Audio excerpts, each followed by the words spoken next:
emergency manager director. I don't know why I can't say that. So we're going to talk a little bit about the law.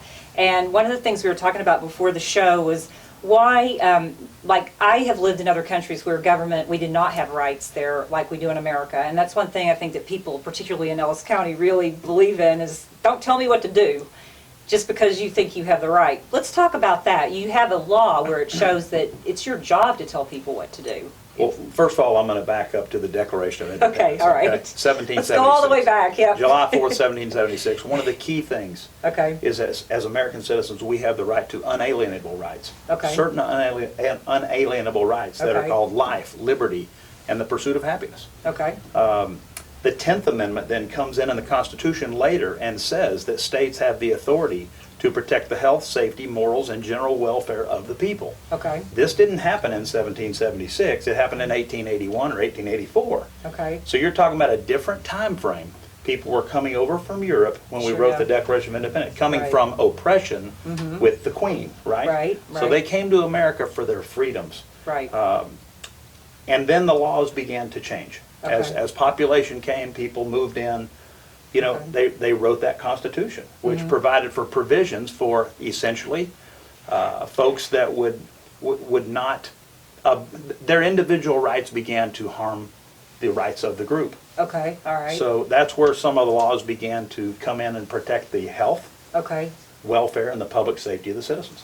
Okay, that makes sense. Okay, so that's where you feel that you're stepping in, and also you were elected to be in this position to make decisions for people that may, I don't want to say that can't figure out how to make them for themselves, but just that's kind of what your job is to say this is what I feel is the right thing to do as your elected official. Well, Rita, I appreciate that question. I want you to know that as a former FFA, you know, in the Red Oak High School. Future Farmers of America, exactly. too, just in case you don't know. I'm a local Red Oak boy that grew up right here in Ellis County. Okay. I understand freedom. I understand rights to own our own properties. Okay.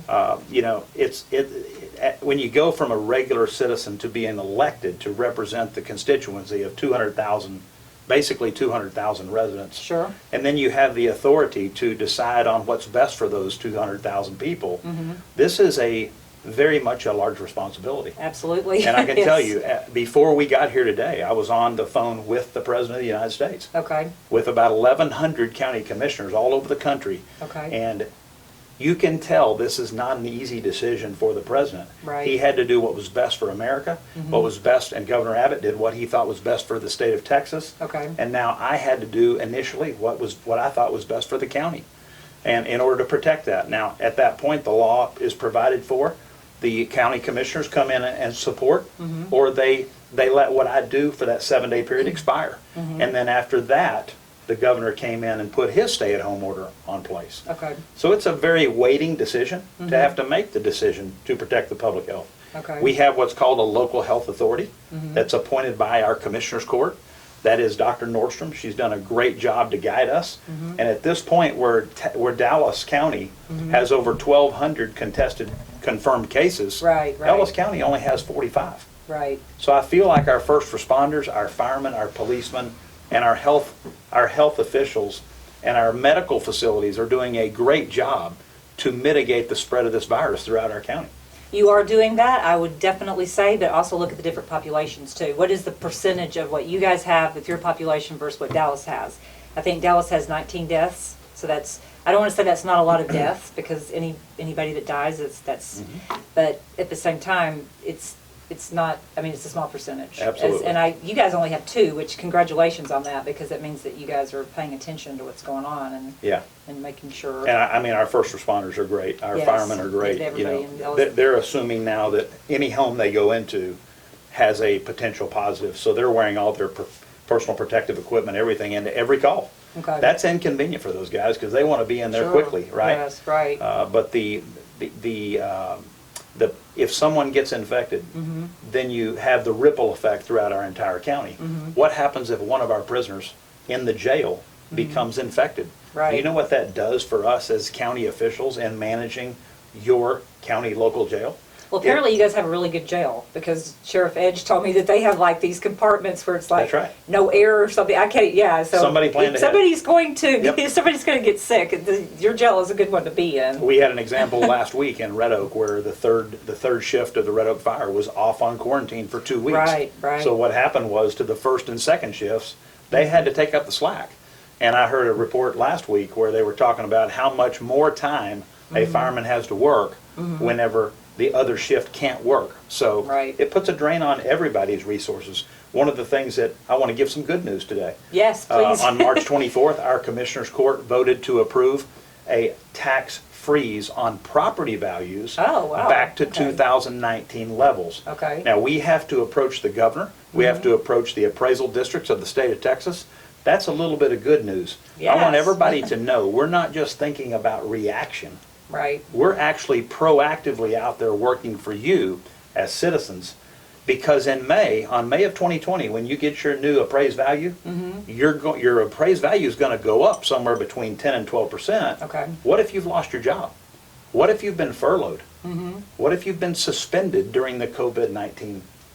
Right. Pandemic. Yeah, exactly. Sure. So it does affect our local pocketbooks, because if you can't pay your taxes, we can't fulfill the responsibilities we put in our county budget. Right. What do you think about the economy? I mean, I think Commissioner Price in Dallas has said that you have like we're killing the economy. People are dying, but the economy's dying. So, what's going to happen in Ellis County? Just what do you think overall? I'm going to We're say in a it. big mess. I'm going to say it just like President Trump said it an hour ago. Okay, I didn't see it. He said, judges, he says, I believe in the American spirit, Okay. the freedom, the enterpriser, the entrepreneur that will be back very quickly as soon as we get past this. They will rise up again and they will build America quickly.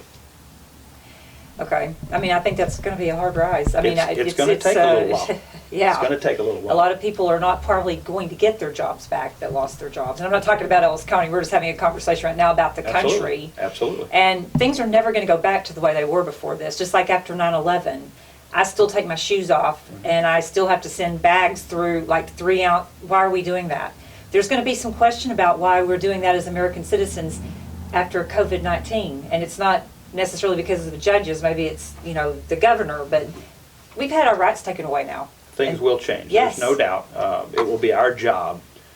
Number one, we appreciate things that we had before. I know we appreciate the right to Absolutely. travel. We appreciate our freedoms in this country. And right now, temporarily, we don't have those. And I think Anywhere there's a in the real world. balance. I think Right. you have to really work for a balance to preserve life and Right. also preserve that right to pursuit of happiness. Right. It's a juggling act. It certainly is, and I think that, let's ask one more question about the law that you were talking about earlier. When do you know that you've overstepped your bound, or any government official has overstepped their bound of what that Constitution or that law actually says versus what you think it says? And this is like putting you on the spot, but I'm not asking you about this because I don't think that you've done this. I'm just asking you in general. Sure. This is something you have to go to sleep with every night. It's something moral for you. Absolutely, So- and that's why I said the responsibility is great.